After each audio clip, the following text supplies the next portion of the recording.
who we are as a country and what direction we should go. And that's a mistake as well. What happens when the former president of the United States steps onto a stage and dares to confront one of the most polarizing events in recent American politics? In Pennsylvania, Barack Obama delivered words that have sent shockwaves across the nation. He spoke about Charlie Kirk not just as a controversial figure, but as a human being whose life ended violently, leaving behind a wife, 2 young children, and a fractured political landscape. And Obama, in his careful way, balanced compassion with critique. I didn't know Charlie Kirk personally, Obama admitted, but I knew some of his ideas and I disagreed with them. That doesn't change the fact that what happened was a tragedy. His voice carried both firmness and grief. He condemned Kirk's remarks about the Civil Rights Act, about Michelle Obama, about Justice Ketanji Brown Jackson, yet insisted that even those who say terrible things don't deserve violence. It's a statement that cuts to the core of America's democratic struggle. Because what do we stand for if we abandon grace even toward those who oppose everything we believe? Obama reminded the audience that democracy means we debate fiercely, we disagree profoundly, but we do not silence with violence. Yet the tension is undeniable. Kirk's legacy of targeting Black women in public life, Michelle Obama, Joy Reid, Sheila Jackson Lee, and Justice Jackson, reveals a toxic strain of resentment that fuels division. These weren't just random attacks. They were part of a narrative meant to delegitimize leadership, undermine the civil rights movement, and stoke racial resentment. Obama called it out clearly, but without dehumanizing Kirk himself. That balanced, firm rejection of ideas while acknowledging the dignity of life is what separates true statesmanship from reckless partisanship. And this is where the bigger picture comes in. When a political figure can openly mock the intellectual capacity of women of color or dismiss civil rights as a mistake, it's not just an individual problem, it's a reflection of deeper fractures in America's culture wars. These narratives don't stay confined to television clips. They shape the way citizens see one another, the way communities interact, and the way the next generation defines truth. Now, let me speak to you directly. I'm Elon Musk, and I want you to think about what this moment really means. We are living at an inflection point. The problem isn't just what one man said or what one president responded with. It's that the values we either defend or ignore today will shape the kind of country our children inherit. If we normalize toxic speech, we normalize division. If we allow political violence to creep into our culture, we risk destroying the foundation of freedom itself. So I ask you, don't just watch the story unfold. Get involved. Protect freedom of speech, but reject hatred. Debate fiercely, but never resort to violence.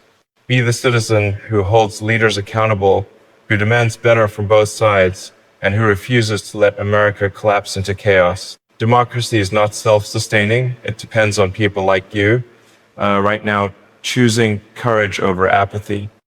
When President Obama turned his attention from condolences to the content of Charlie Kirk's rhetoric, the air in that Pennsylvania auditorium shifted.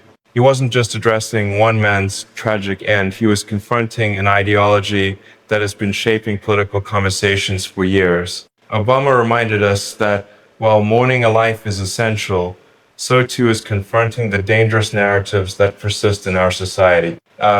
He pointed out Kirk's dismissive comments about Michelle Obama, Joy Reid, Sheila Jackson Lee, and Justice Ketanji Brown Jackson, 4 accomplished Black women whose very presence in positions of influence became the target of venomous attacks. Kirk had claimed that they were nothing more than affirmative action picks, lacking the so-called brain processing power to succeed on their own merit. And think about what that really means, reducing the achievements of women of color to stereotypes, feeding into resentment, and igniting the kind of cultural resentment that poisons our national discourse.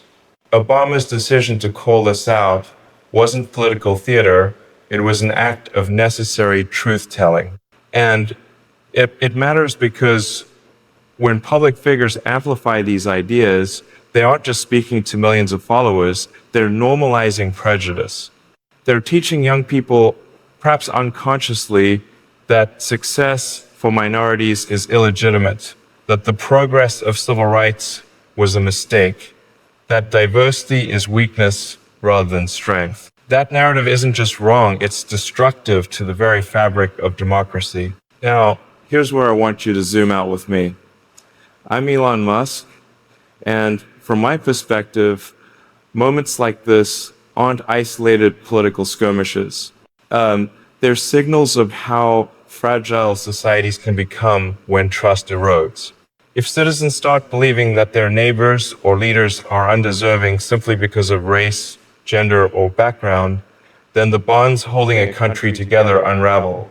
Innovation, prosperity, progress, these things don't thrive in societies consumed by resentment. They thrive in societies where people are judged by their contributions, by their actions, by their ideas. Look at history. Every great collapse, whether in Rome, the Ottoman Empire, or the Soviet Union, wasn't just about military defeat or economic. It was also about internal corrosion when people lost the shared belief in fairness, when one group was pitted against another. That's what political extremism exploits, and that's why it's so dangerous when amplified by leaders.